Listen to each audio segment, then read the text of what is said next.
advocated with you. A lot of them are Democrats. They put their political differences aside. So, Mr. Chairman, I'd like to enter this in the record. Without objection. I also do want to, Mr. Kennedy, as long as I have you here, I've written over 70 oversight letters to the federal health agencies under the Biden administration. I've virtually gotten squat them, okay? What I get is we get, for example, 50 pages of Anthony Fauci's emails redacted.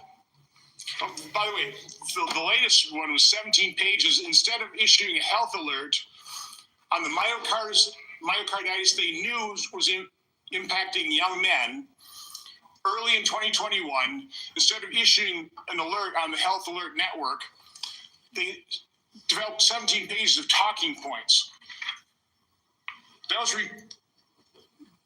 This was given to the public under a FOIA request. They had to go to court.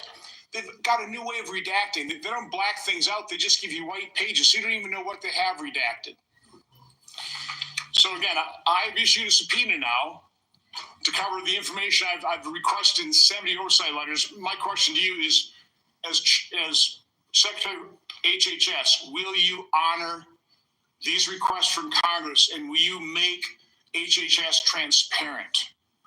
Yeah, my approach to HHS, as I said before, Senator, is radical transparency. Democrats and Republicans ought to be able to come in and get information that was generated at taxpayer expense, that is owned by the American taxpayer. They shouldn't get redacted documents. Public health agencies should be transparent. And if we want Americans to restore trust in the public health agencies, we need transparency. I want to say something about what you first said.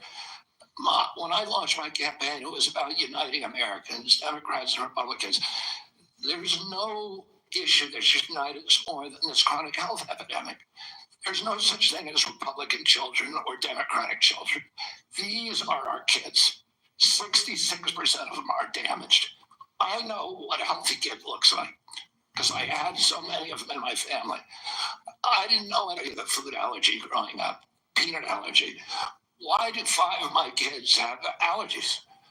Why are we seeing these explosions in diabetes, rheumatoid arthritis, neurological diseases, depression, all of these things that are related to toxic in the environment?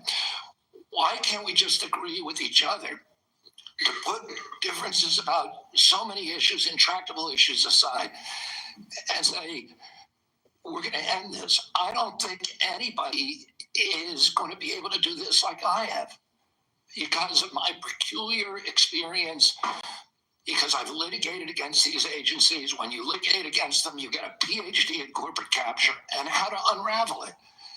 I've written 6 books about these agencies. I know a lot about them and I know how to fix it. And there's nobody who will fix it the way that I do because I'm not scared of vested interest. I don't care. I'm not here because I want a position or a job. I have a very good life and a happy family. This is something I don't need. I want to do this because we're going to fix it. And the other thing is we are attracting now a caliber of people to HHS like never before in history. And they're entrepreneurs, they're disruptors, they're innovators of immense talent that are walking away, many of them from growing concerns. They're not coming there for position. They're coming there because they want to save our country. And they're from across the political spectrum. And all these Democrats are opposed to me for partisan issues. They used to be my friends. They agreed with me on all the environmental issues that I've been working on for my whole career. Now they're against me because anything that President Trump does, any decision he makes, has to be lampooned, derided, discredited, marginalized, vilified. We need to move on. Senator Warren. Thank you, Mr. Chairman. So, Mr. Kennedy, I want to start with something that I think you and I agree on, and that is that Big Pharma has too much power in Washington. You said that President Trump asked you to, quote, clean up corruption and conflicts. sounds great. You said that you will, quote, slam shut the revolving door between government agencies and the companies they regulate. That also sounds great. So here's an easy question. Will you commit that when you leave this job, you will not accept compensation from a drug company, a medical device company, a hospital system, or a health insurer for at least 4 years, including as a lobbyist or a board member? Can you just repeat the last part of the question? Can I commit? You're not going to take money from drug companies in any way, shape, or form. Me? Yes, you. I'm happy to commit to that. Okay, good. That's what I figured. I said it's an easy question to start with. And I think you're right on this. I don't think any of them want to give me money, by the way. Let's keep going. You're right, because to say yes, because every American has the right to know that every decision you make as our number one health officer is to help them and not to make money for yourself in the future. So I want to talk more about money. I'm looking at your paperwork right now. In the past 2 years, you've raked in $2.5 million from a law firm called Wisner Baum. You go online, you do commercials to encourage people to sign up with Wisner Baum to join lawsuits against vaccine makers. And for everyone who signs up, you personally get paid. And if they win their case, you get 10% of what they win. So if you bring in somebody who gets $10 million, you walk away with $1 million. Now, you just said that you want the American people to know you can't be bought. Your decisions won't depend on how much money you could make in the future. You won't go to work for a drug company after you leave HHS. But you and I both know there's another way to make money. So, Mr. Kennedy, will you also agree that you won't take any compensation from any lawsuits against drug companies while you are secretary and for 4 years afterwards? Well, I'll certainly commit to that while I'm secretary. But I do want to clarify something because you're making me sound like a shill. I put together that case. I did the Science Day presentation to the judge on that case to get it into court. Mr. Kennedy, it's just a really simple question. Yeah, You've taken in $2.5 million. I want to know if you will commit right now that not only will you not go to work for drug companies, you won't go to work suing the drug companies and taking your rake out of that while you're a secretary and for 4 years after. It's just I'll commit to not take any fees from drug companies while I'm secretary. No. I'm asking about fees from suing drug companies. Will you agree not to do that? You're asking me to not sue drug companies. No, and I'm not going to agree to that. Drug companies as much as you want. I'm not going to agree to not sue drug companies or anybody. So let's do a quick count here of how, as Secretary of HHS, if you get confirmed, you could influence every one of those lawsuits. Well, let me start the list. You could publish your anti-vaccine conspiracies, but this time on U.S. government letterhead, something a jury might be impressed by. You could appoint people to the CDC vaccine panel who share your anti-vax views and let them do your dirty work. You could tell the CDC vaccine panel to remove a particular vaccine from the vaccine schedule. You could remove vaccines from special compensation programs, which would open up vaccines to mass torts. You could make more injuries eligible for compensation even if there is no causal evidence. You could change vaccine court processes to make it easier to bring junk lawsuits. You could turn over FDA data to your friends at the law firm and they could use it however it benefited them. You could change vaccine labeling. You could change vaccine information rules. You could change which claims are compensated in the vaccine injury compensation program. There's a lot of ways that you can influence those future lawsuits and pending lawsuits while you are Secretary of HHS. And I'm asking you to commit right now that you will not take a financial stake in every one of those lawsuits so that what you do as secretary will also benefit you financially down the line? I'll comply with all the ethical guidelines. That's not the question. You have said You're asking me, Senator, you're asking me not to sue vaccine. No, I am not. Yeah, you are. Stop. That's exactly what you. Dave wanted to heat up his sex life, so he came to us. Rove Sparks Dual Action Formula acts. No one should be fooled here. As Secretary of HHS, Robert Kennedy will have the power to undercut vaccines and vaccine manufacturing across our country. And for all of his talk about follow the science and his promise that he won't interfere with those of us who want to vaccinate his kids, the bottom line is the same. Kennedy can kill off access to vaccines and make millions of dollars while he does it. Kids might die, but Robert Kennedy can keep cashing in. Senator, I support vaccines. I support the childhood schedule. I will do that. The only thing I want is good science, and that's it. How about this? Say you won't make money off what you do as Secretary of HHS. Before we go to Senator Tillis, I think it would be important for me to make it very clear that Mr. Kennedy has gone through the same Office of Government Ethics process as every single other nominee in the Finance Committee this year and in previous administrations. In addition to listing his assets, including the items that you've identified, he has signed an ethics letter that has been reviewed by the Office of Government Ethics concerning any possible conflict in light of its functions and the nominee's proposed duties. And we have a letter from the Office of Government Ethics that he hasn't complied completely with all applicable laws and regulations governing conflicts of interest. Mr. Chairman, point of information here.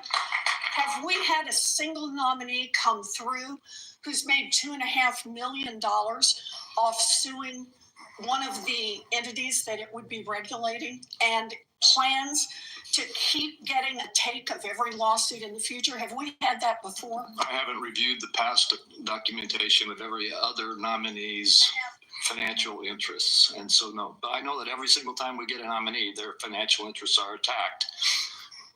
That's why we have the Office of Government Ethics. That's why they've reviewed everything that's in his record. And that's why he has even, I think, and I don't know that I want to ask him to get into it, but he has listed his assets and has gone through a discussion of the responsibilities under our ethics laws and has complied with all of those requirements. Senator Tillis. Thank you, Mr. Chairman. Mr. Kennedy, how's your morning going? So far, so good. Good. You came prepared. I'm glad that you did.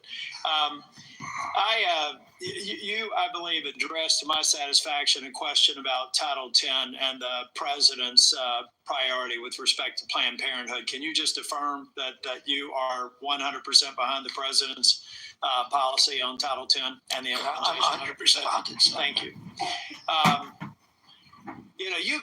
It's amazing to me that people, well, first off, you need to understand I was in a judiciary hearing this morning. It's very clear to me that some of these nominations are going to be shirts and skins. So no matter what you answer in the affirmative, they're going to ask you one more question so that you won't be able to answer in the affirmative. That's just the way the game gets played when we have nominees like yourself. So I think you're handling yourself well. I got a real quick question for you. Are you a conspiracy theorist? That is a pejorative, Senator, that's applied to me, mainly to keep me from asking difficult questions of powerful interests. I was told that I was a conspiracy theorist. That label was applied to me because I said that the vaccines, the COVID vaccine, didn't prevent transmission and it wouldn't prevent infection, when the government was telling people, Americans, that it would. I was saying that because I was looking at the monkey studies in May of 2020. I was called a conspiracy. Now everybody admits it. I was called a conspiracy theorist because I said red dye caused cancer. And now FDA has acknowledged that and banned it. I was called a conspiracy theorist because I said fluoride lowered IQ. last week, JAMA published a meta-review of 87 studies saying that there's a direct inverse correlation between IQ loss. All right, so I'm going to assume I could go on for about a so week. is there any one of them that you can say, you got me? That really was a conspiracy theory? Or are you in a Not position to submit for the record? I think it'd just be helpful for every one of these narratives for you to submit that maybe for the record.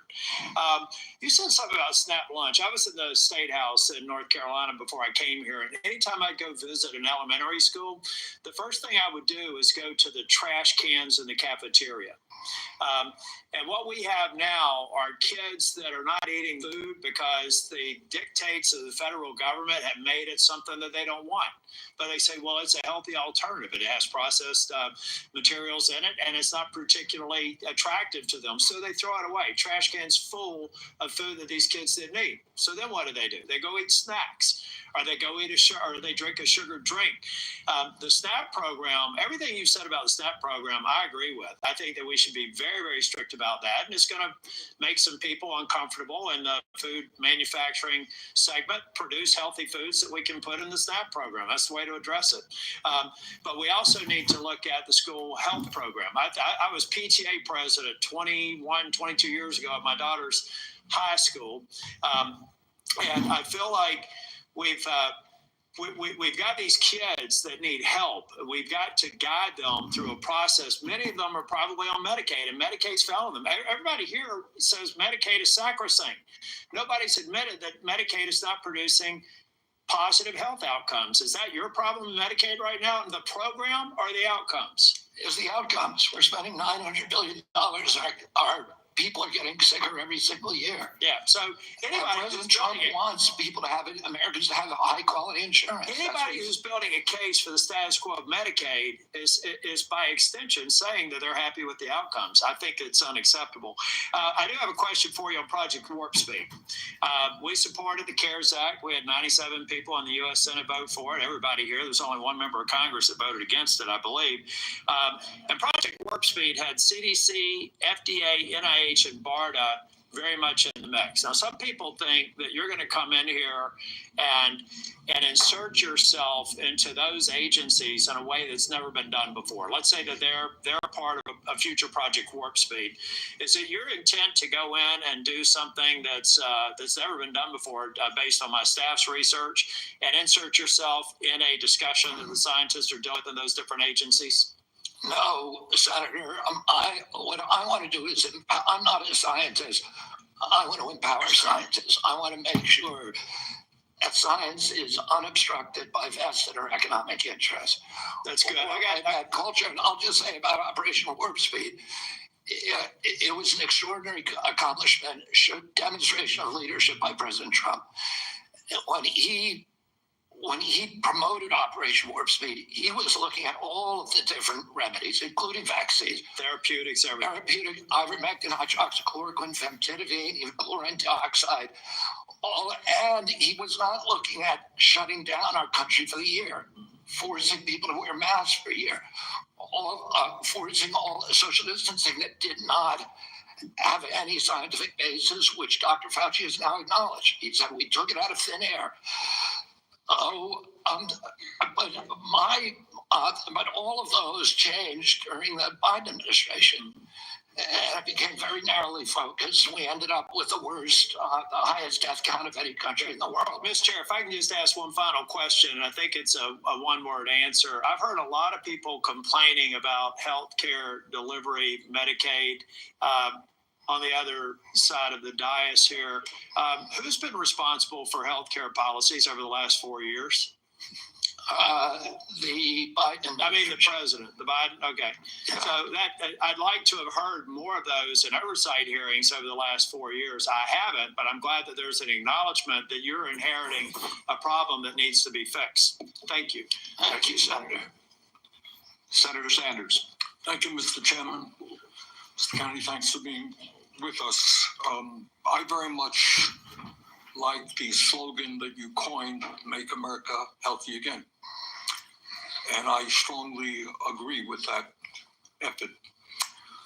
Despite spending, as you indicated, 2 or 3 times as much capital on healthcare as other nations, We have 85 million people who are uninsured, underinsured. We have all kinds of chronic illnesses. Our life expectancy is lower than other countries. And for working class people in this country, they're living 6-7 years shorter lives than the top 1%. We got a problem, okay? And I'm going to suggest some ideas that I think can remedy that. Last year, the insurance industry in this country made over $70 billion, while at the same time, 85 million Americans are uninsured or underinsured. Do you agree with me that the United States should join every other major country on earth and guarantee health care to all people as a human right? Yes? No? Senator, I can't give you a yes or no answer to that question. Healthcare a human right? Is healthcare a human right? In the way that free speech is a human right, Yeah. I would say it's different because if with free speech doesn't cost anybody anything, but in healthcare, if you smoke cigarettes for 20 years and you get cancer, you are now taking from the pool. Well, And so are you guaranteed the same right? I'm sorry.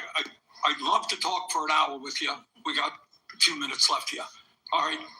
Every other country on earth says healthcare, whether you're poor or rich, young or old, is a human right. I'm not hearing you say that. All right. You've talked about the drug companies, and maybe we agree on this one.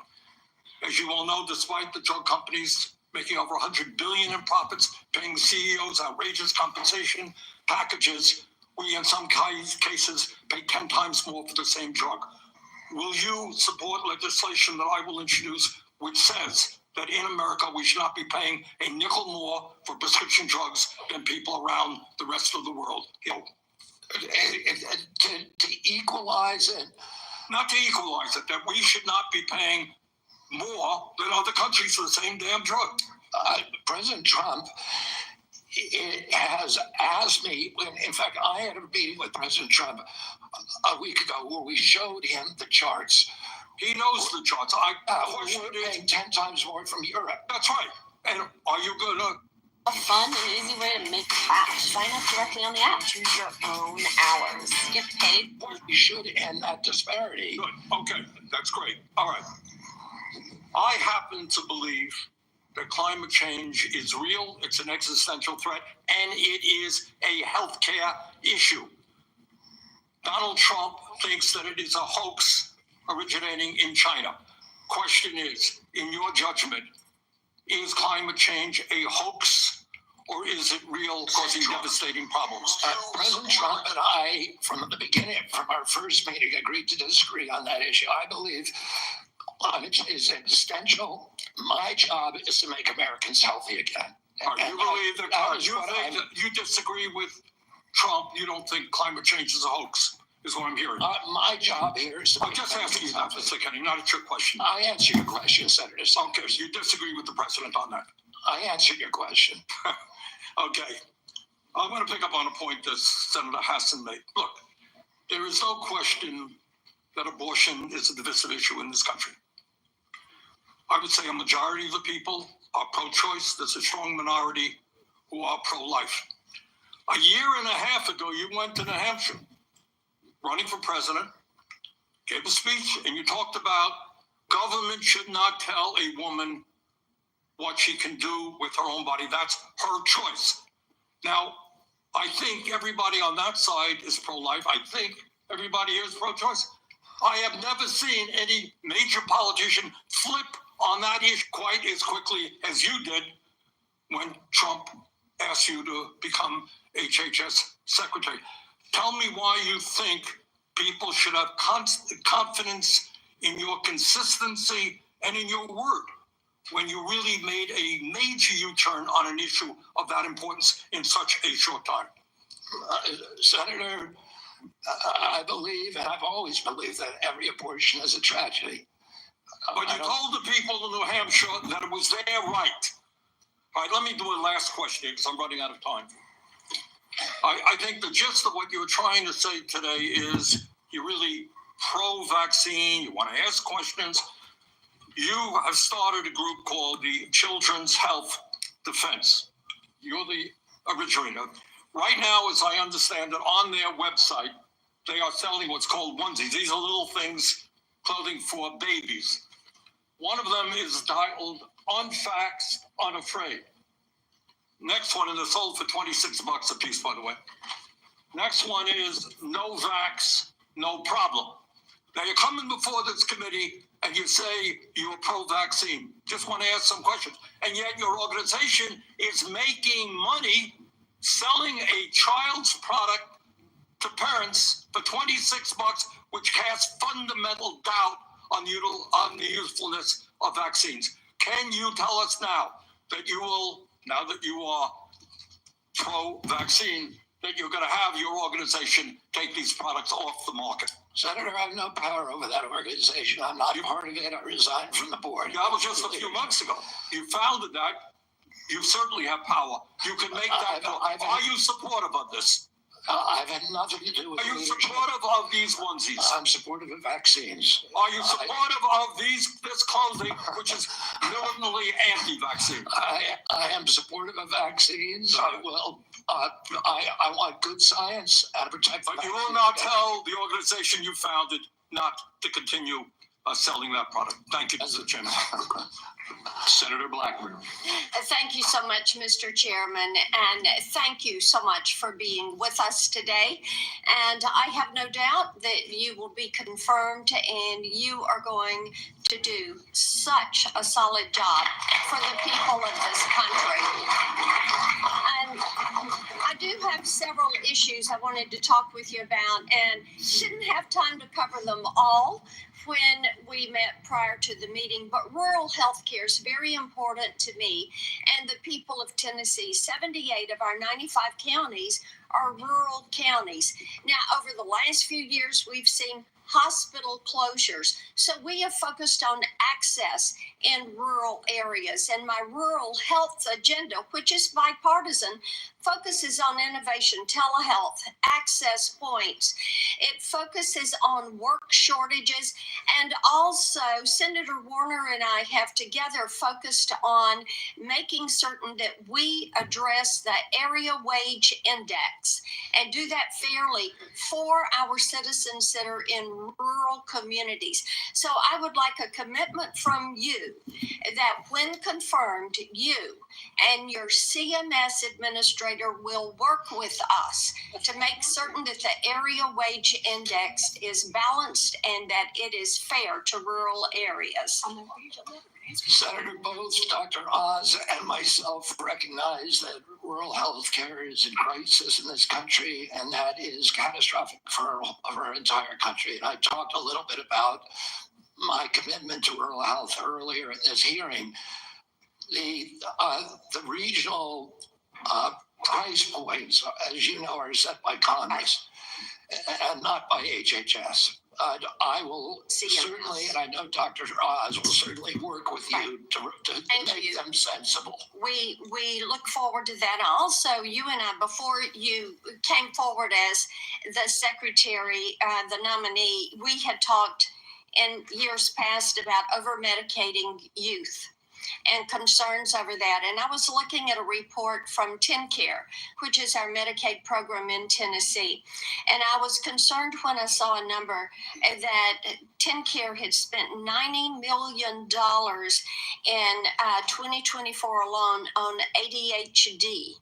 This was 417,000 of our children. And $90 million. To me, that is heartbreaking, what is happening there. So how will you prioritize oversight of prescribing practices while promoting alternative solutions such as counseling, behavioral therapies, community-based interventions for our youth? Exactly, and that's the solution. 15% of American youth are now on Adderall or some other ADHD medication. Even higher percentages are on SSRIs and benzos. We are not just over-medicating our children, we're over-medicating our entire population. half the pharmaceutical drugs on Earth are now sold here. 70% of the profits from pharmaceutical companies are from the United States, even though we only have 4.2% of the world's population. Not only that, but a recent study by Cochrane Collaboration founder Peter Ghosh found that pharmaceutical drugs are the third largest cause of death in our country after heart attacks and cancers. Oh, they're not making us healthier. We need community health initiatives. We need access to treatment. We need exercise. We need better food. Okay, let me talk to you about one of those access points in treatment. And this highlights a problem in the federal Medicaid law.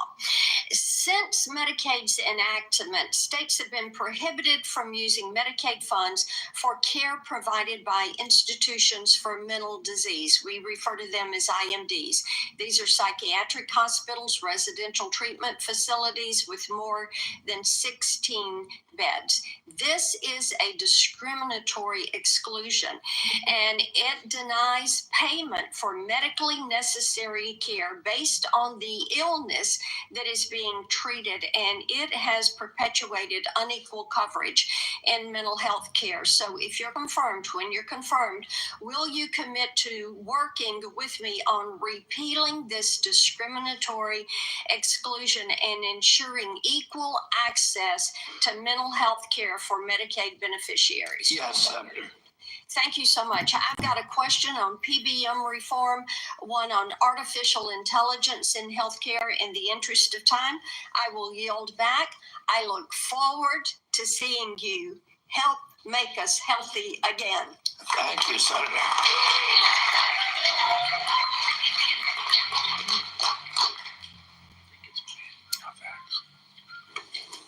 Senator Lujan. What? No. You're next. I'm next. Excuse me, I made a mistake. It's Senator Cantwell. Thank you so much. Thank you, Mr. Chairman, and congratulations on your nomination, Mr. Kennedy. And I've been absent only because I've been in another hearing with the nominee to be the Commerce Secretary. So I will review everything that you've said today and look at that diligently. But one of the things that I wanted to discuss with you is I represent a very big innovation state. And innovation in healthcare specifically. Innovation like NIH funding to the Fred Hutch Cancer Center that helped develop the HPV vaccine, which has the potential to eliminate over 95% of cervical cancer. NIH also funds a lot of jobs and grants, nearly 11,000 people in the state of Washington and over $1.2 billion worth of grants. So while I agree with you on healthy foods, I definitely am troubled by the medical research side of innovation and some of the things that you have said. In fact, this issue about laying off 600 employees at NIH, or giving the fact that, to quote, give infectious disease a break for 8 years. So we've had a chance to talk about this a little bit, but the most striking example of this is when COVID hit. And we were the first in the nation. We had the first case, and it really was the fast response by the University of Washington that really helped save lives. So I just want to know that, are you aware of how harmful these issues could be for public health? That public health in and of itself could be affected by these kind of anti-science views? Senator, I have always been a science person, a pro-science person. I believe in evidence-based medicine and gold standard science. When I said, and I've explained this before you came in, that 600 people out of a workforce of 91,000 is pretty typical. Last year alone, President Biden replaced 3,000 people at HHS and 700 at NIH. I want to say this. I said give infectious disease a break because that's been the principal preoccupation. Infectious disease Chronic disease is 92%, accounts for 92% of deaths in this country, and almost nothing is studied at NIH about the etiology of our chronic disease epidemic. But right now, Money is going to infectious disease. I get your point. It's an interesting point. The problem is we had to respond, and it's actually the Gates Foundation and a flu cohort that figured out what was wrong, and that we had an outbreak of COVID that was going beyond the very first case. And so we had to build a very fast response. So I take this to the University of Washington has conducted groundbreaking stem cell research on fetal tissue.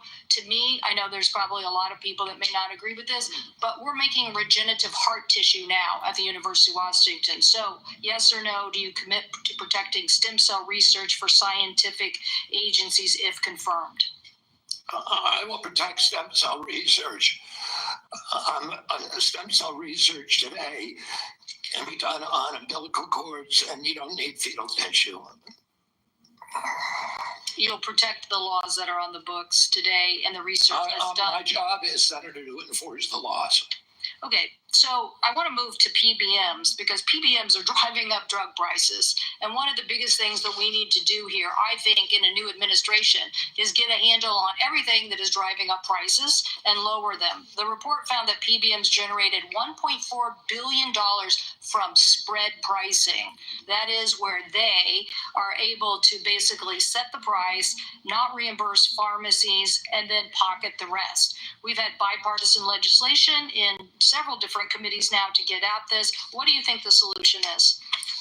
I think one of the really notable achievements of this panel was the PBM legislation that they put together in a bipartisan way. I haven't met a single senator, well, actually one only, but of the 60-odd senators that I talked to, all of them talked about PBMs, how important it was, and President Trump, during his first administration, pushed through a law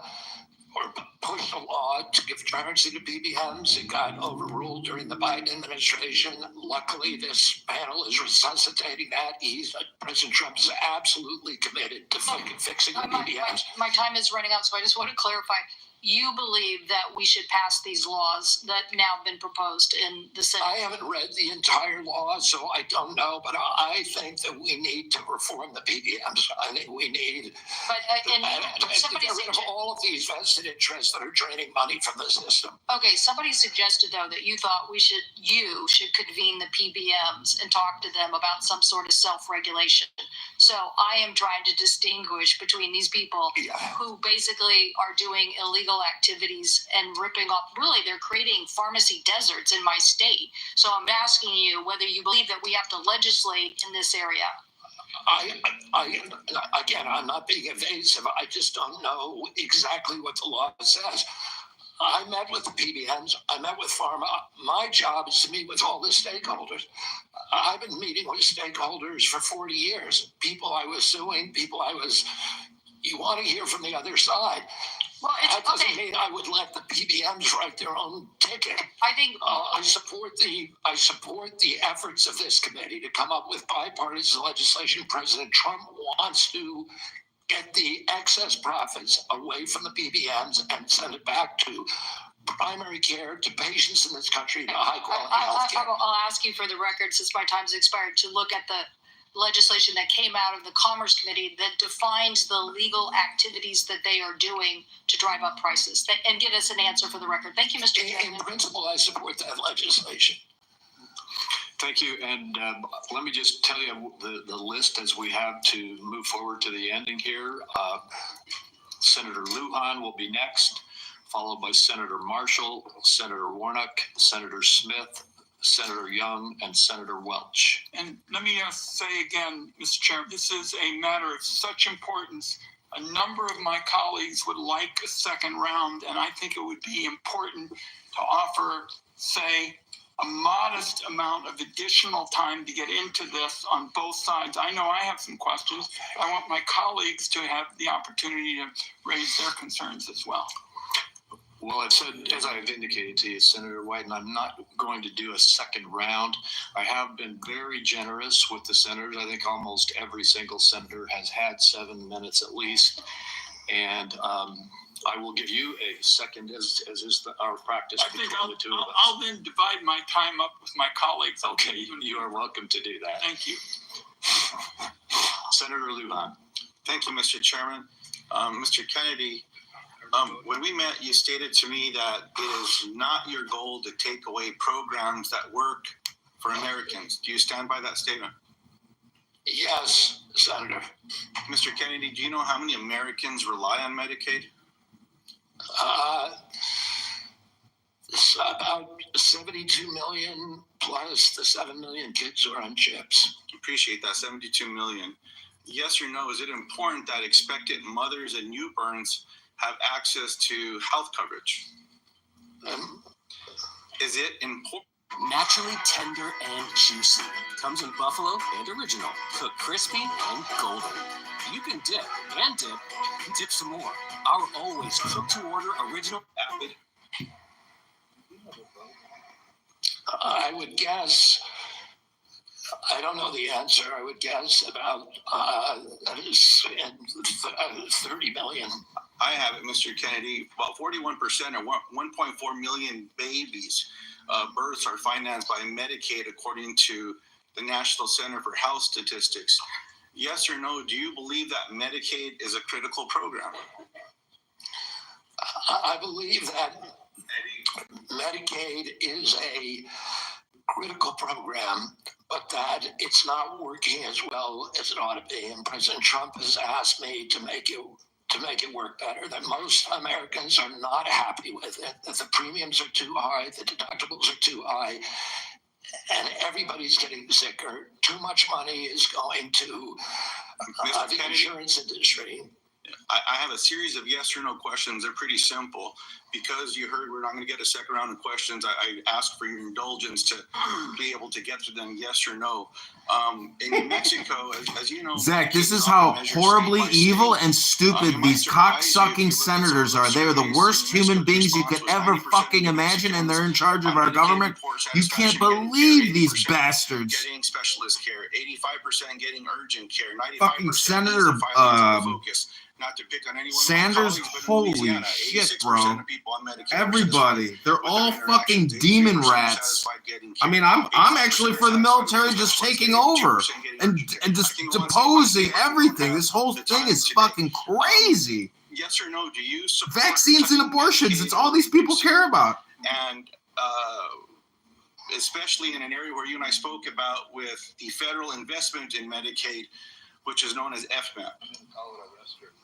President Trump has not told me that he wants to cut Medicaid. He's told me to make it better. Do you support cutting, yes or no? Let me ask you this way, since it's only about President Trump. I support making it better, Senator. If President Trump asked you to cut Medicaid, just answer yes or no. It's not up to me to cut Medicaid. It would be up to Congress. Mr. Kennedy, you don't want to answer? I'll move on. Do you know how many states will end? Mr. Chairman, if I may pause my time. So I understand that people are getting asked to leave if they stand up with signs, but there's a lot of other as well, Mr. Chairman. So it needs to be extended to everyone. As Mr. Kennedy said, we respect each other when we have a difference of opinion. We're just trying to do our jobs here and trying to ask questions. That's all. And that's all I'm doing with Mr. Kennedy, folks. So Senator Lujan, you are right. I ask the audience to please be respectful. Thank you, Mr. Chairman. I appreciate that very much.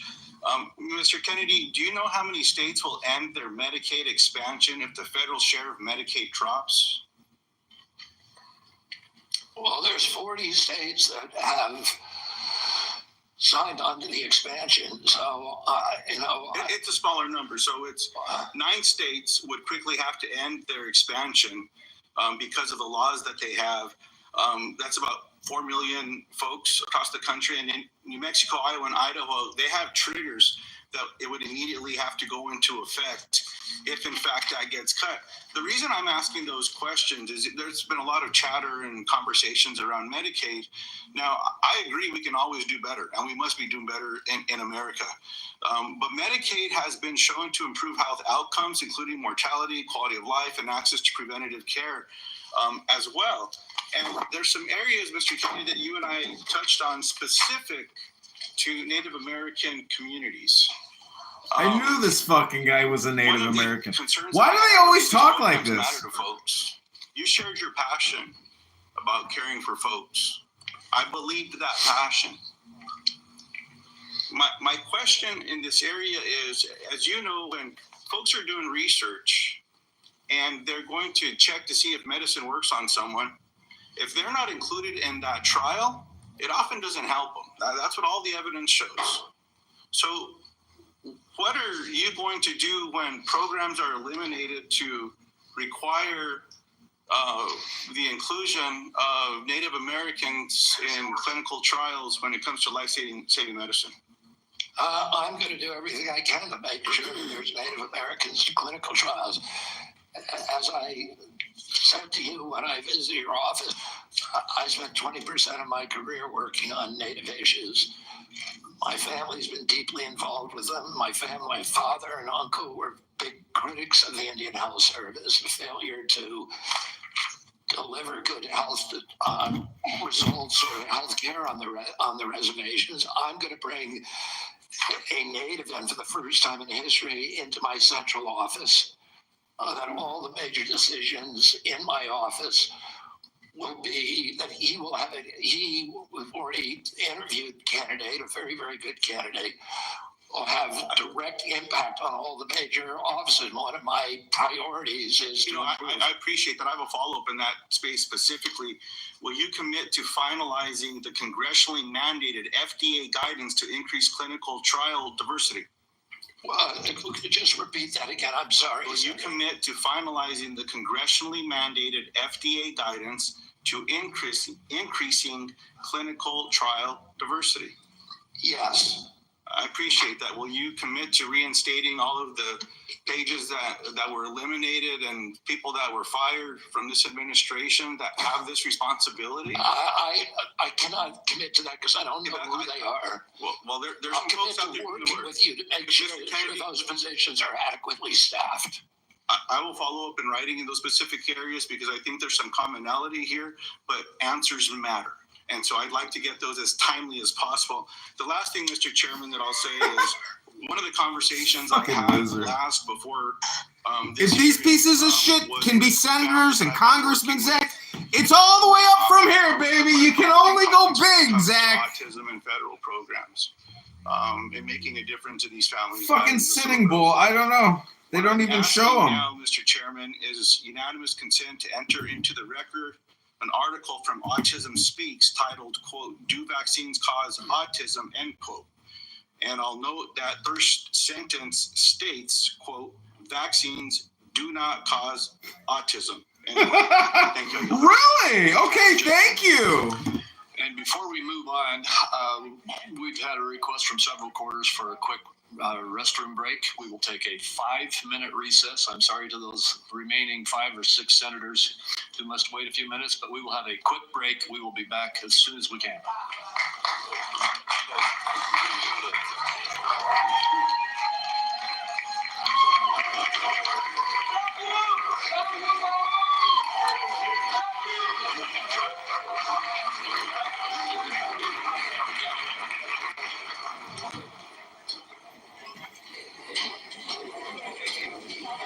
Okay, everybody's gonna go take a shit and piss and regroup and figure out what new strategic questions they can try to pop on him. And then I'll continue creating shorts of these insane Democrats, because honestly, creating shorts of these Democrats, it really is so damaging to the Democrat institution, the party, to these people. They are so insane. It is such a shame that these pieces of shit are in charge and they're making big salaries, big pensions. They have multi-million dollars in the banks donated by Big Pharma, and they're just fucking rat demon scum. And I thank God that I'm able to film these pieces of shit, because listen to Sanders here. Secretary, tell me why you think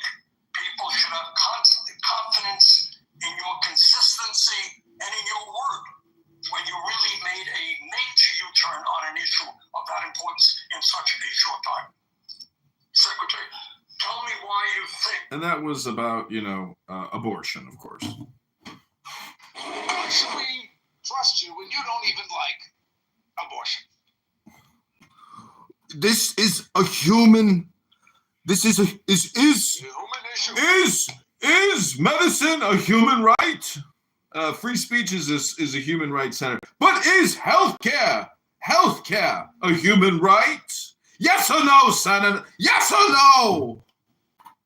Please, yes or no? Just yes or no? We should do that on Clubhouse. Just yes or no. Yes or no.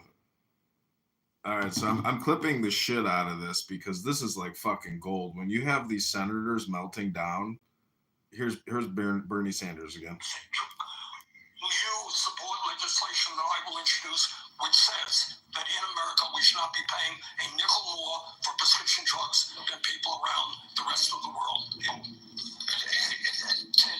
equalize it, not to equalize it, that we should not be paying more than other countries for the same damn drug.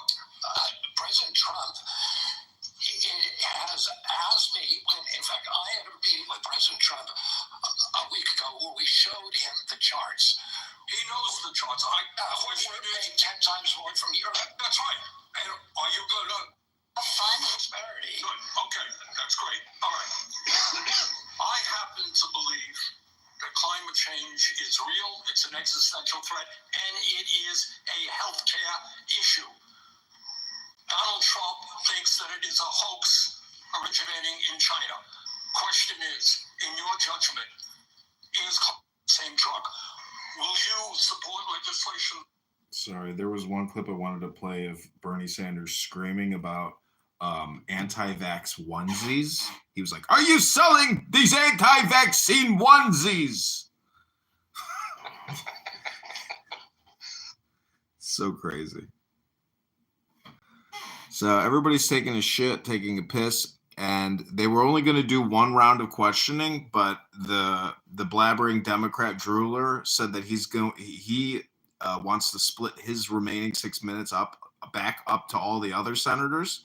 So we're going to get a second round here. It's going to be a lot shorter, but it's probably going to be even more hyperbolic because technically he's going to get confirmed, but all these people who are screaming and having meltdowns are really just creating sound clips, for their social media and for other distribution. So this is that's the only reason to speak anymore is to create a little clip that somebody can clip.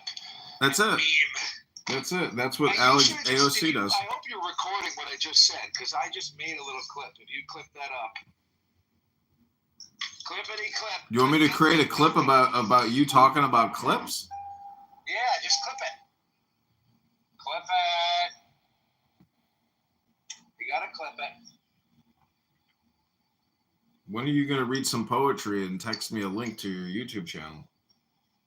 I know, but I mean, yeah.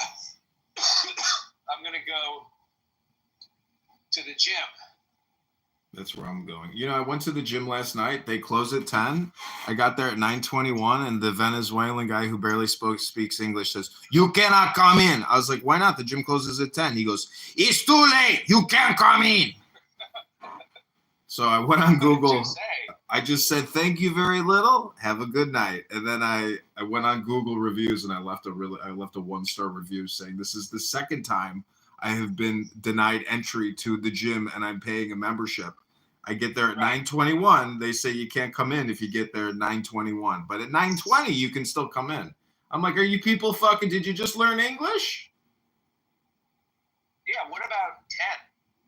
What if you wanted to come in? You know what I'm doing? You ever do the row? Yeah.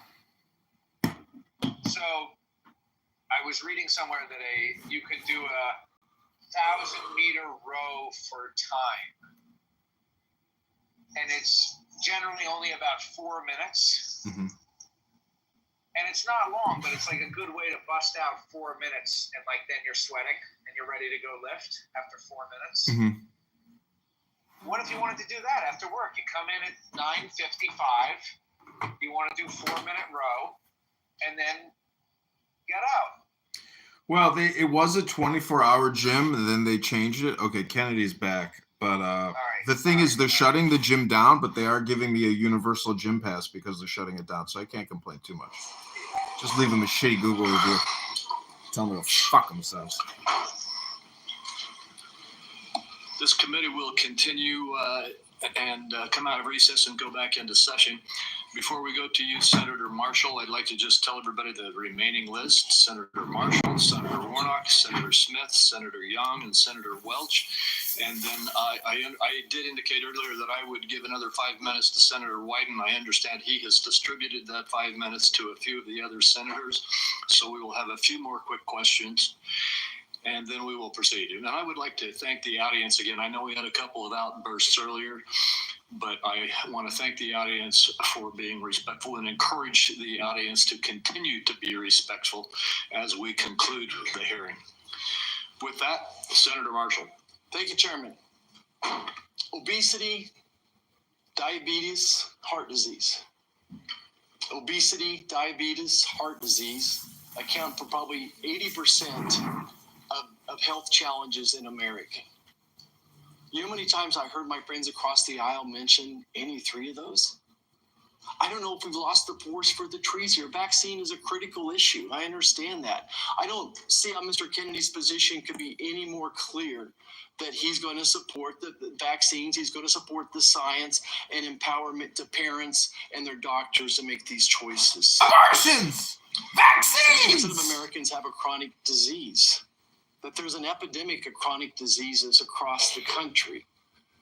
And this Make America Healthy Again movement is powerful. You know, Augustus from this app, he created the Maha 2020 when moms I'd never met concept. It was from Clubhouse that Maha came out, from Augustus. I want to make these choices about my children with my He was just playing with the word MAGA. He created Maha.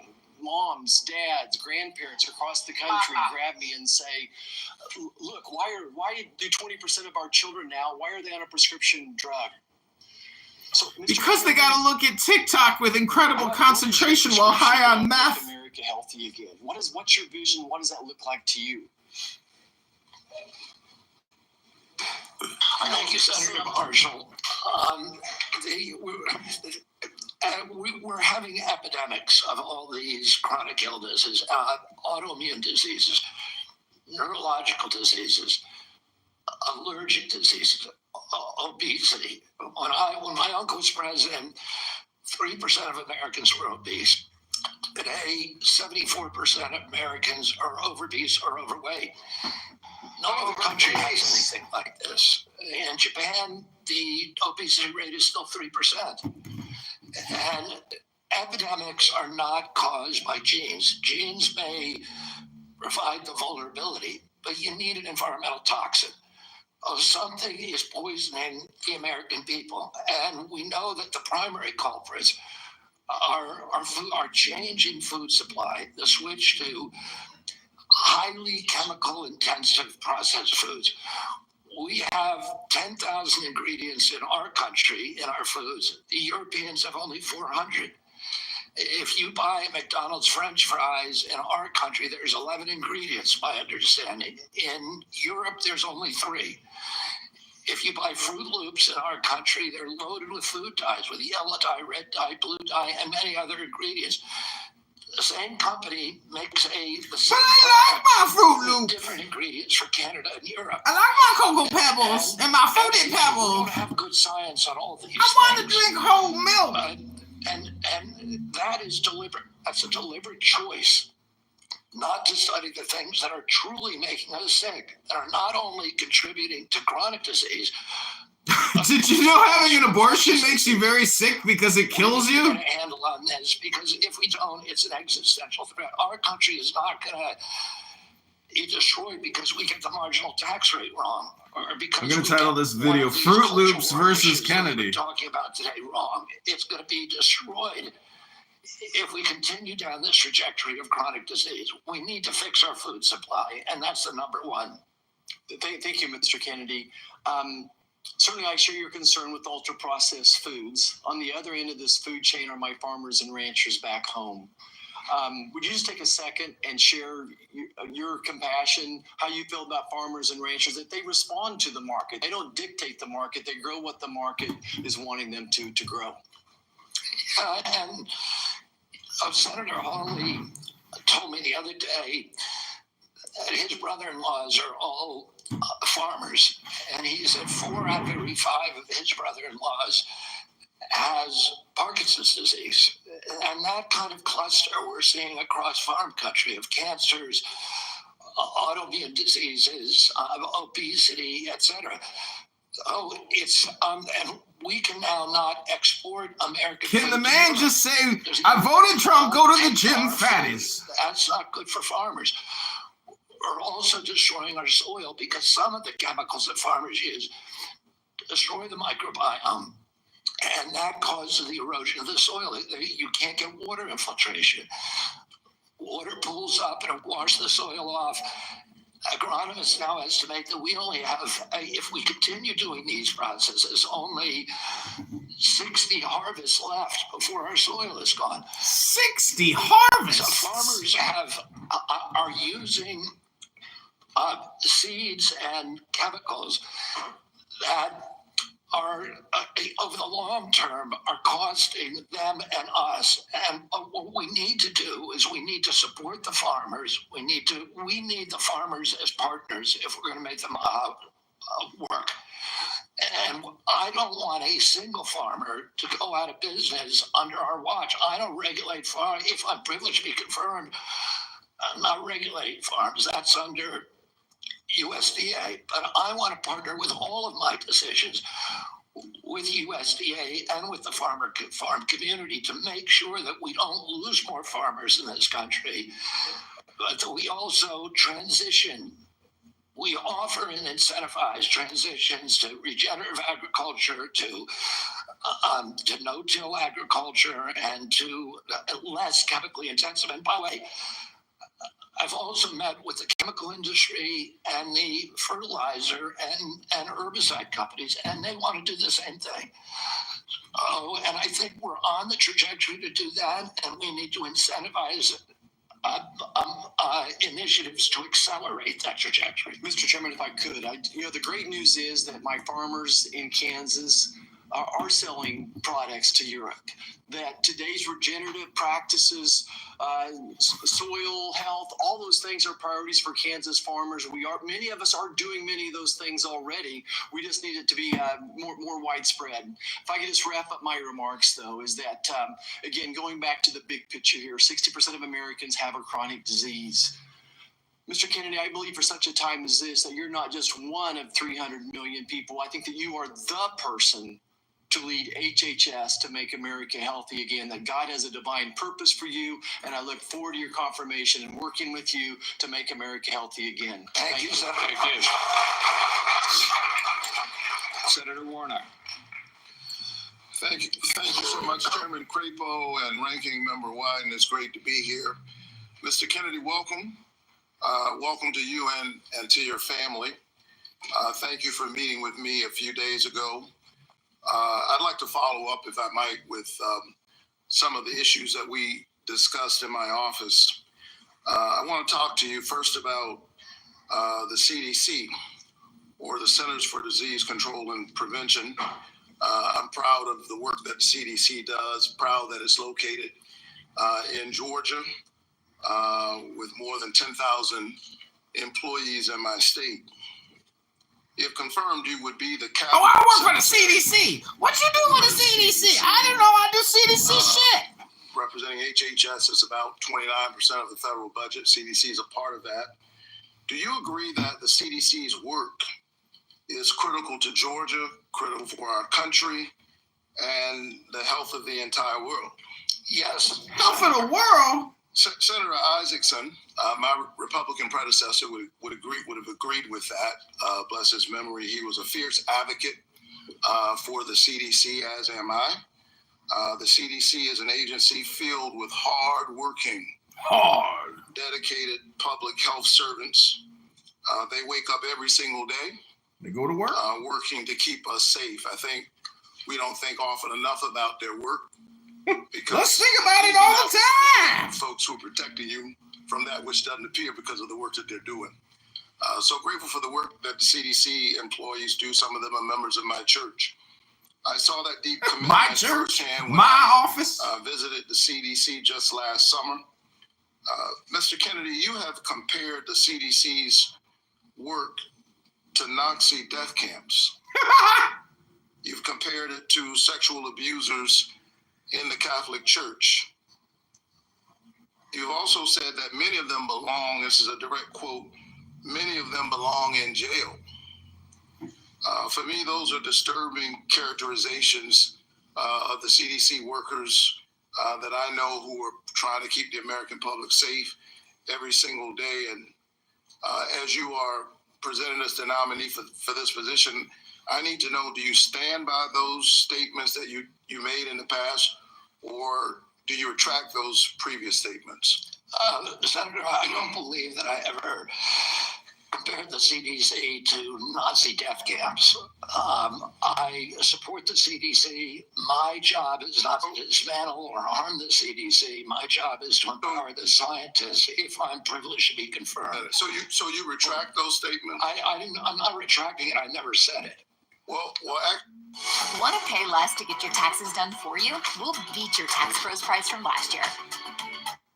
It says that the institution CDC and the vaccine program, is your description of their work, is more important than the children that it's supposed to protect. And you know, it's the same reason we had a pedophile scandal in the Catholic Church. It's because people were able to convince themselves that the institution of the church was more important than these little boys and girls who were being raped. That's pretty provocative language. You said in another statement to me, this is like Nazi death camp. I mean, let me finish. I'm just reading your words. I mean, what happened to these kids? 1 in 31 boys in this country, their minds are being robbed from them. Yeah, I was not comparing the CDC to Nazi death camps. I was comparing the injury rate to our children to other atrocities. And I wouldn't compare of course, the CDC to Nazi death camps to the extent that any statement that I made has been interpreted that way. Yeah, I don't agree with that.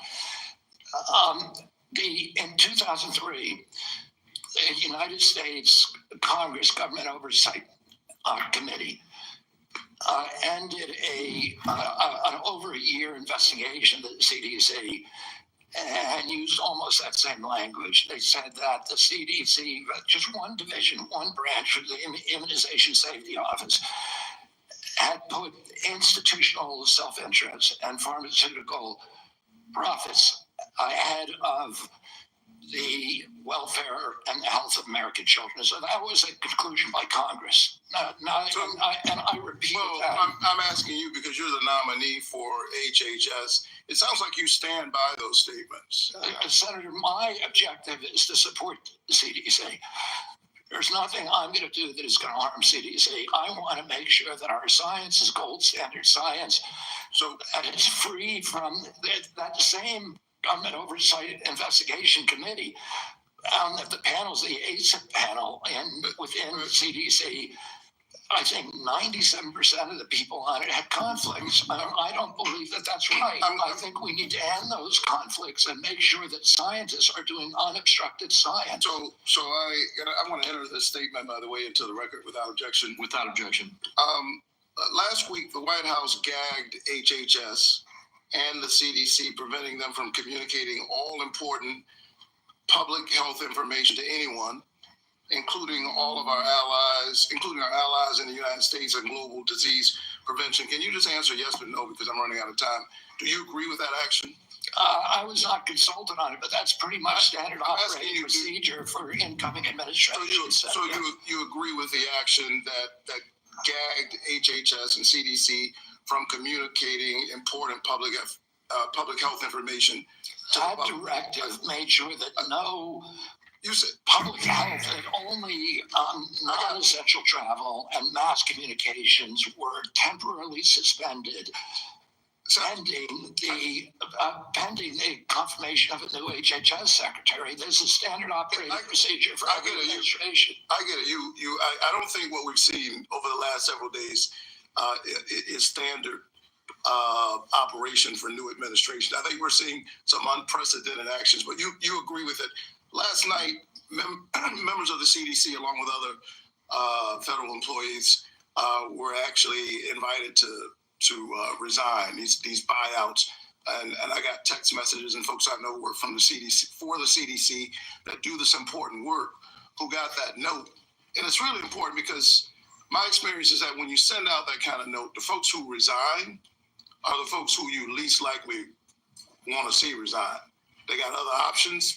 They're gifted folks. They got a lot of expertise. They have options.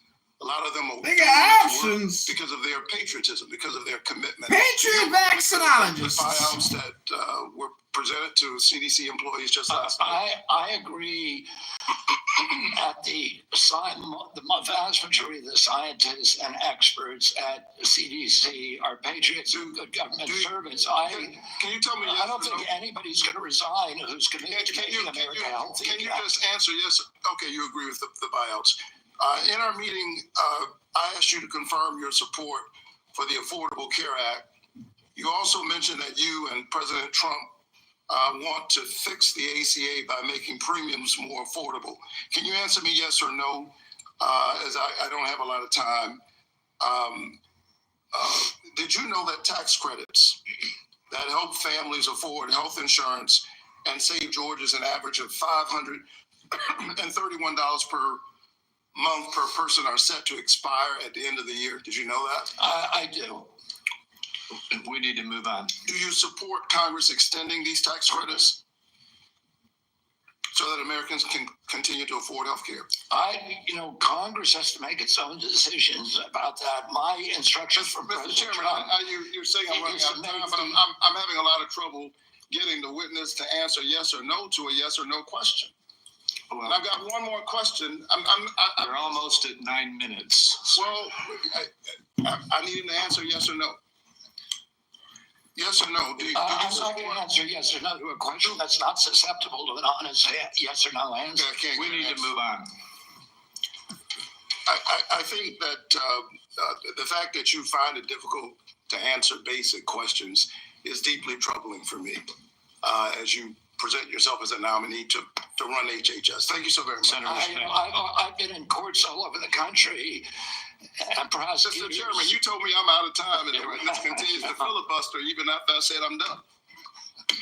Senator Smith. Mr. Chair, thank you. Thank you, Mr. Chair and Ranking Member, and welcome, Mr. Kennedy.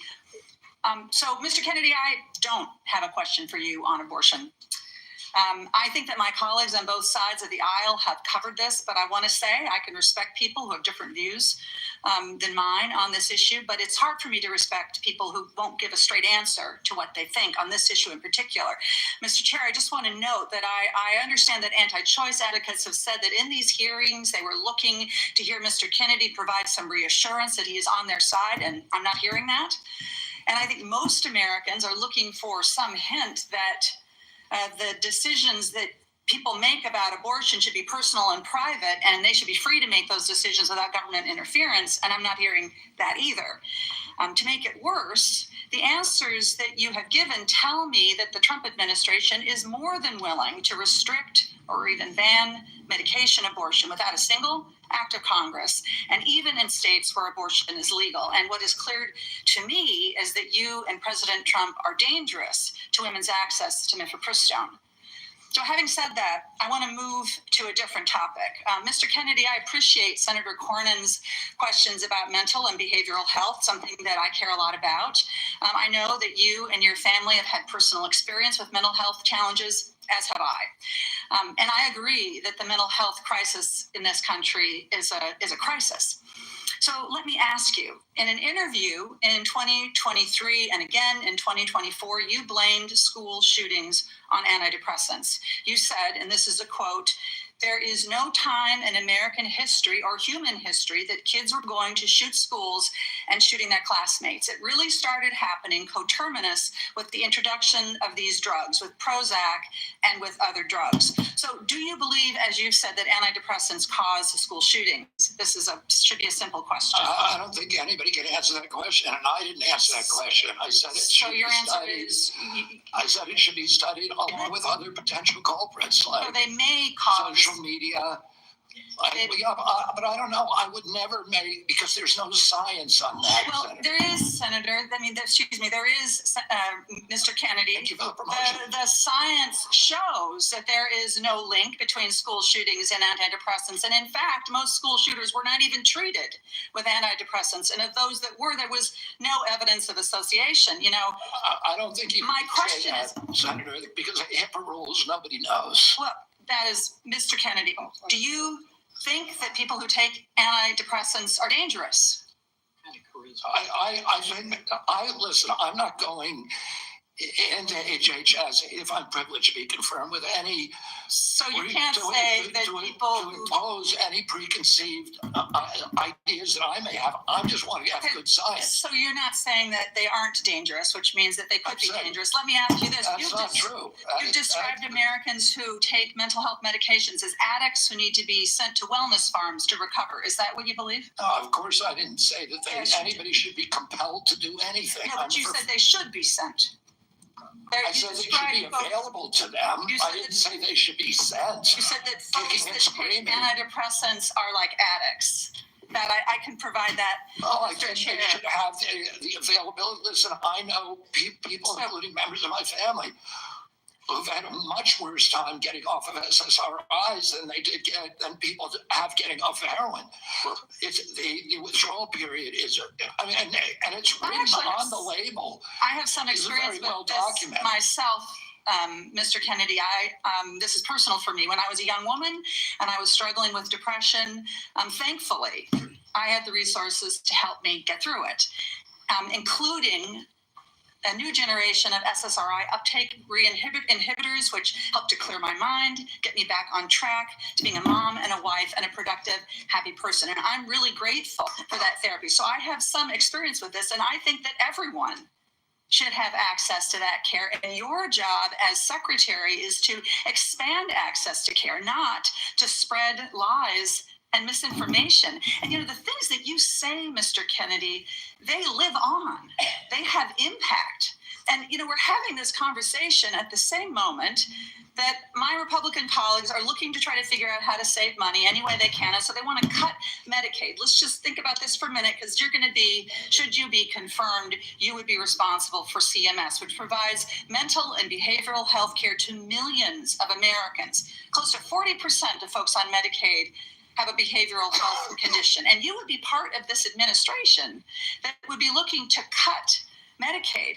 So, Mr. Kennedy, these statements that you've made linking antidepressants to school shootings, they reinforce the stigma that people who experience mental health every day face every single day. And I'm very concerned that this is another example of your record of sharing false and misleading information that actually really hurts people. Thank you, Mr. IXL is helping 15 million students succeed in math and language arts.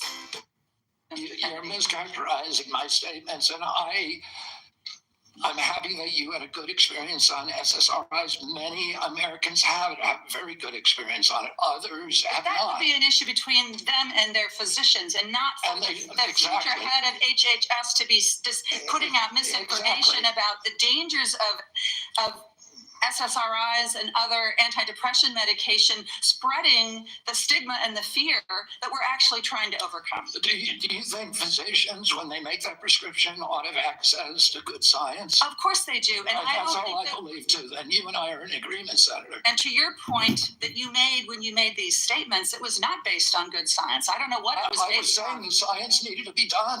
I was saying these are potential culprits. We're coterminous, and I named other things. I said video games. I said social media. I said SSRIs.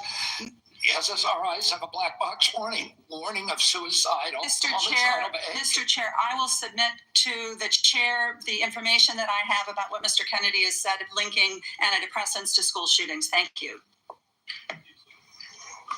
Senator Young. Thank you, Mr. Chairman. Good to see you, Mr. Kennedy.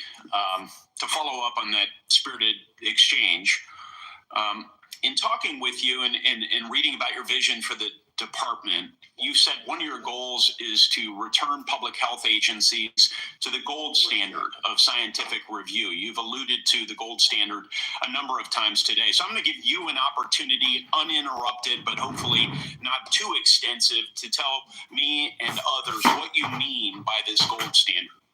The gold standard means real scientific research with replication of studies, which very rarely happens now at NIH. We should be giving at least 20% of the NIH budgets to replication. We should make sure that all the science is published with the raw data. We should make sure that the peer reviews are also published. And I'll give you a quick example.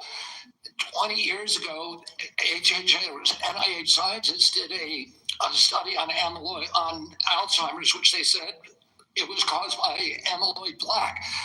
After that, NIH shut down studies of any other hypothesis. 20 years later, we now know that those studies were fraudulent.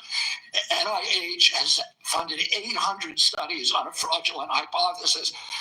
And we've lost 20 years in figuring out how to cure for Alzheimer's. And that's just one example. I could give you hundreds. We need to end that. We need to end the old boy system.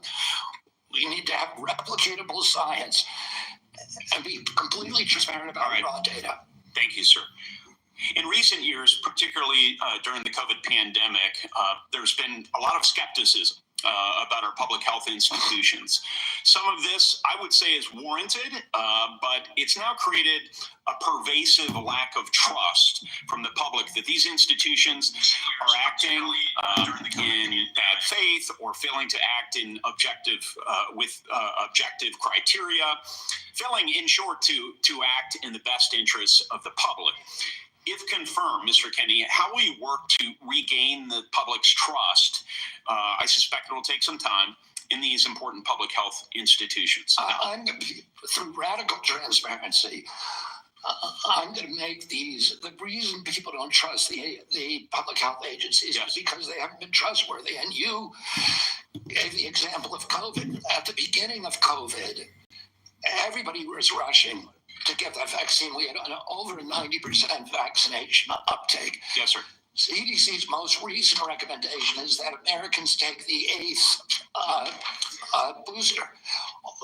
Only 23% of Americans are complying. That means 77% of Americans no longer trust CDC, and that is the problem. Yes, sir.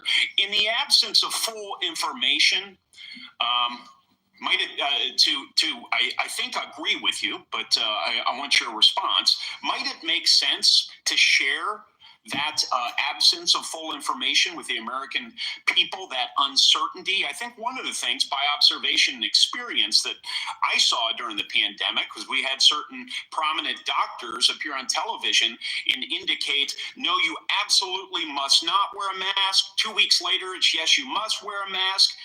But they were certain. And they even demonize people for not following the latest science, knowing there's a high level of uncertainty in that science. Would a measure of humility and, as you say, radical transparency demonstrates humility, help rebuild trust over a period of years? Absolutely. We need to tell Americans what we don't know. We need to make sure studies that reach a null hypothesis are also published. And that doesn't happen.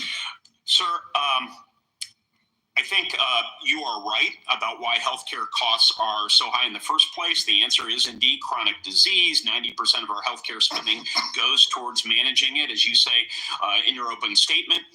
It's not in the main because of waste, fraud, and abuse, although we know some exist. It's not in the main because we have greedy executives at innovative world-class companies. It's not in the main because we haven't yet adopted an unsustainable Medicare for all scheme. It's because of this. So I'm encouraged that you intend to make that a point of emphasis as it pertains to your future leadership. I will say, with respect to COVID, it's not over for a lot of Americans. It's not over. I know the mission accomplished banner was convenient for the last administration, but as we continue to navigate the ongoing impacts of the COVID pandemic, we have many individuals here in the United States and around the world who are suffering from long-term health effects that significantly impact their quality of life, work, and daily activities, and they've been largely ignored. Funding for long COVID research was appropriated by Congress in December of 2020, followed by additional funding directed by the Biden administration in February 2024. Patient groups and industry publications have criticized the slow pace of clinical trial design and enrollment. If confirmed, will you collaborate with healthcare providers, researchers, and effective communities to better understand and mitigate long COVID's impact? Yes or no, please? Absolutely, Senator. There's 16 million Americans. Will you commit to prioritizing long COVID research and integrate this work into broader healthcare policies? Yes or no, please? Yes. Patient groups, experts, and industry publications have raised concerns around existing long COVID funding being spent on observational research. In particular, criticism was directed towards recover funding being used to duplicate existing findings instead of funding trials for potential treatments or diagnostics. If confirmed, Mr. Kennedy, will you work with Congress so that going forward, long COVID funding will be directed primarily towards trial or novel research directions and not replicating existing observational research? Yes or no? Absolutely, Senator, with enthusiasm. Thank you so much.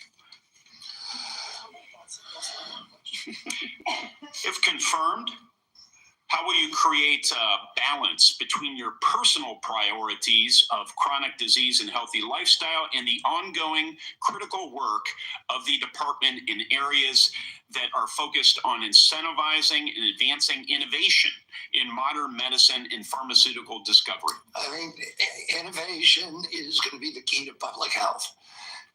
And we have a unique opportunity now in history because of AI, because of telemedicine, and because of the quality of people that are now coming to HHS to actually save public health. But it's all going to rely on innovation, and I don't want to do anything that inhibits or impairs the pace of innovation. That's encouraging. From approving AI algorithms to determining Medicare coverage, we certainly need more innovation, and we need good people in the department to assist with that effort. So I'll follow up with a question about how you're going to attract and retain good people. Thank you, Chairman. Sorry to shut you down a little faster than I did the others, Senator. And we are up against a vote deadline here, and we have one more senator who gets his full time. I hope you'll keep it as close to 5 minutes as you can, Senator Welch. And then I've promised Senator Wyden, 5 more minutes? To be divided 1 minute with my colleague getting 1 minute. And then if we can do that, we can get over to vote before they call the vote on the floor. Thank you very much. Thank you, Mr. Kennedy. And as you know, I'm a big, have great reverence for your family from Massachusetts. When I got out of college, I was in the first class of Robert Kennedy Fellows, the memorial created by your family to honor the service of your father, the community organizing in West Side of Chicago.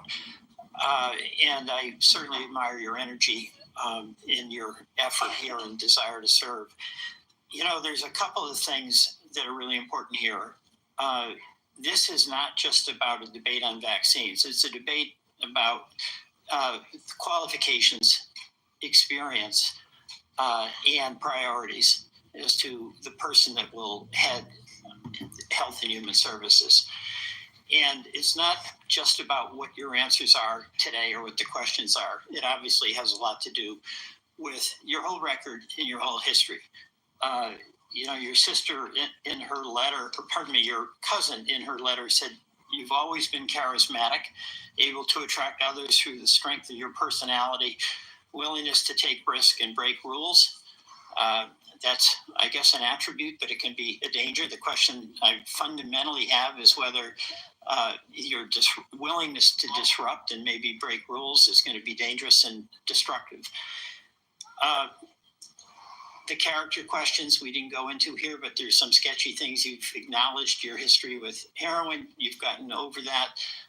But there's incidents that do, I think, concern the question of whether the stability is there to be in charge of this major organization. And that's compounded by my concern that you don't have any experience managing a large organization, that you don't have any experience in government. So those are things that have to be taken into account. But the issue for me is also priorities. A lot of your engagement in health has been on vaccines, big important issue. You actually disagreed, as I understand it, with President Trump about Operation Warp Speed. I think President Trump deserves a lot of credit for Operation Warp Speed. He knew we had to get a vaccine. And these other issues about a mask and whether you should wear it, whether when you got your groceries, the bag had to be left outside. Remember that in the very beginning? Those are incidental to the core question that the president believed we had to have a vaccine. And you contested that. That worries me. That really deeply worries me. The other questions, Senator Cassidy asked you some questions about our healthcare system. I happen to believe that our healthcare system is profoundly broken. And it's not just about the chronic illnesses. That's about our diet. That's about our exercise. But we are getting premium increases in Vermont of 20% a year, 25% a year. And it's busting the bank. For taxpayers, it's busting the bank for our wonderful Vermont employers who care about having health insurance that they can provide to their employees. Senator Cassidy asked you a couple of questions about how you would reform Medicaid, and I didn't hear an answer. You mentioned that you thought Medicare Advantage was good. You have a good plan. No focus on what an incredible ripoff was reported in the Wall Street Journal by United Healthcare, which was marketing Medicare Advantage and then paying doctors and nurses